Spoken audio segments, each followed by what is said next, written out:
Fame and money can turn the most modest of people into lovers of luxury, especially when dished out at a tender age like the Harry Potter cast. Today, we look into how the cast of the $7 billion box office series is spending their big bucks. So, how do the cast spend their paychecks? We assume the ones with the Hogwarts logo would have been hefty. Before we jump into the video, why don't you head onto our channel to subscribe for more similar content. Don't forget to leave a thumbs up as well, and click the bell icon so you don't miss out on future content. Let's continue. Daniel Radcliffe. Let us start with the star of the franchise, Daniel Radcliffe, who played Harry Potter. Ever since he put his wand down, the boy wonder has been working into Hollywood's more steady streams. He's been cast as a miracle worker, a Swiss Army man, and has had horns to name a few. His career has earned him a staggering $110 million as paychecks only. Just as the cash has flown in, Daniel has had no trouble spending it. But what may surprise you is his avenue of spending. What Radcliffe has spent most on is real estate. He has purchased not one but 3 apartments in New York City. This is inclusive of a $5.6 million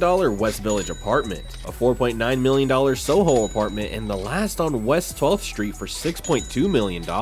Is this compensation for the lack of space the Dursleys gave him, or is Daniel just taking calculated risks? We would think the sensation like Radcliffe would drive the craziest rides, but this is not the case. Instead, he drives a modest Fiat Grande Punto. Yes, you heard that right, a Fiat Punto that only costs around $4,000. That too if you're reeled in really bad by the car salesman. And no, it does not fly around to his window. Or maybe it does. We just don't know yet. Talking about quirky interests and self-care, Daniel spent a whopping $17,000 on his Sauveur mattress when he was just 22. Funnily enough, this is on the cheap side in the extravagant range. Guess the guy is not compromising on his sleep, is he? As passionate as he is about the world of wizardry, the corridors of Hogwarts have made him fall in love with art. What he claims to be his first art love, it's a piece called Mona D, Mary and Me by Jim Hodges. He almost lost out on the piece because he was not recognized as a collector, but the artist, being a massive fanboy of the series, insisted that he would be the buyer. He also dropped $2 million on a kaleidoscope painting. A butterfly painting, as it is called by Damon, instantly caught Daniel's eye. Unfortunately, like the hallways of Hogwarts, these paintings don't talk back to him. Paparazzi is one of the worst parts of being famous. For Daniel, that has been his life since he was a kid. To prank his photographers, Radcliffe bought the same outfit a dozen times. So whenever he goes out, the cliques look like they're just old photos of him being dished out as fresh content. Thus, it was worthless and repetitive. Now that is some Slytherin level evil. Emma Watson.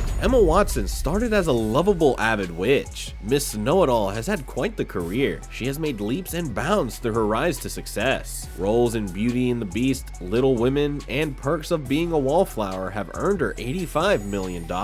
And the class oozes off her even in her purchases. Her first big purchase from the Harry Potter money was a laptop. This was followed by a holiday with her father and the $30,000 Toyota Prius. Unlike Daniel, she has been known to ride fancy, like her armored Cadillac Escalade worth $95,000. She also owns a sterling black Mercedes E-Class and a $45,000 Audi S3. She has a stunning fairy tale home in the historic Islington section in Greater London. The 2,271 square foot house features 4 bedrooms and 2 bathrooms and was worth $3.3 million when purchased in 2016. The house was owned by the writer of 1984, George Orwell, so it has a literary connection to it. No one can question her stunning looks and fashion sense, as she is often seen posing in Louis Vuitton or Ralph Lauren. Still being a girly girl, she loves to splurge on jewelry that includes a recent buy of $9,000 Karma El Khalil pyramid drop earrings and a $12,500 trilogy ring that looks a bit like the Pharaoh's version of the Deathly Hallows ring. As a frontrunner in activism and equality fronts, she donates like the champion she is to charities and welfare homes. This includes $1 million that she signed off to the Women's Trouble Hotline. Rupert Grint. The actor may not have been as active as his fellow co-stars, but he can hold out his own as he is valued at $50 million.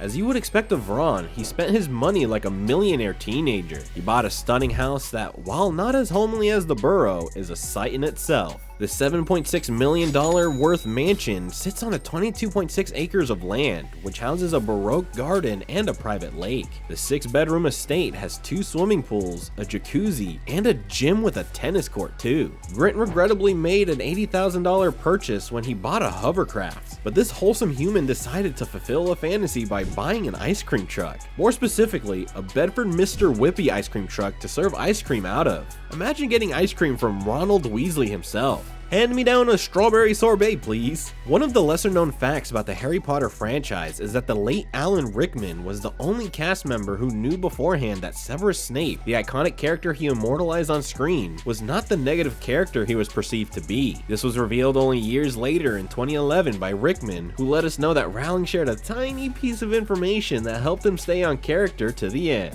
Interesting, right? Now, let's head to the dark side. Tom Felton. Tom, even at the time of the venture, was, as Emma says, the big brother the kids never had. He didn't really achieve much after his role, apart from minor bits here and there. He's worth $20 million.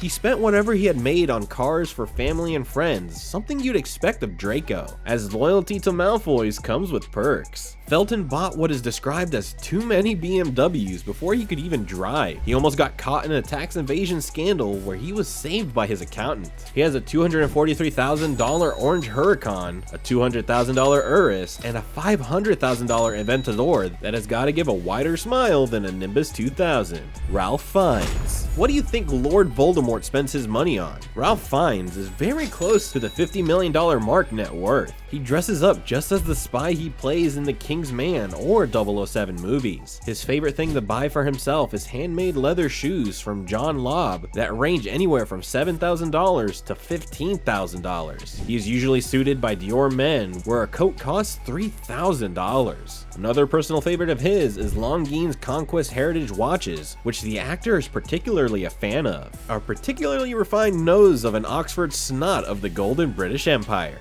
Pun intended. Alan Rickman. Not mentioning Snape would be a grave sin. The adored villain turned savior was legendary before Harry Potter, with roles in Die Hard and Galaxy Quest. Unfortunately, he passed away too quickly, but had a reported bank account of $20 million. He lived in a West Village apartment in New York City. Appropriate to the man's taste, it had hardwood floors, 12-foot high ceilings, and plenty of natural light. The dimensions were 925 square feet, and it was a one-bedroom studio with a compact kitchen and a gorgeous fireplace. It was sold for $1.7 million, hopefully to a worthy heir of the Half-Blood Prince. He drove cars that matched his aura as a Bentley Continental Roadster and his personal favorite Maserati Ghibli S, worth $50,000. Rumor has it that he failed the driving test for being too cautious. Perhaps the most heartwarming expenditure of the infamous torturer of Harry Potter was spending money taking friends out. Multiple close family and friends acquaint him as someone who took them on warming personal dinners. Many actors have revealed he was a constant mentor about acting as well as real life scenarios, as well as a terrible gossip partner. Graceful, even offset, always. Which of these actors could you relate to the most? Let us know in the comments below. As always, don't forget the like and subscribe buttons. Thanks for watching, and see you next time.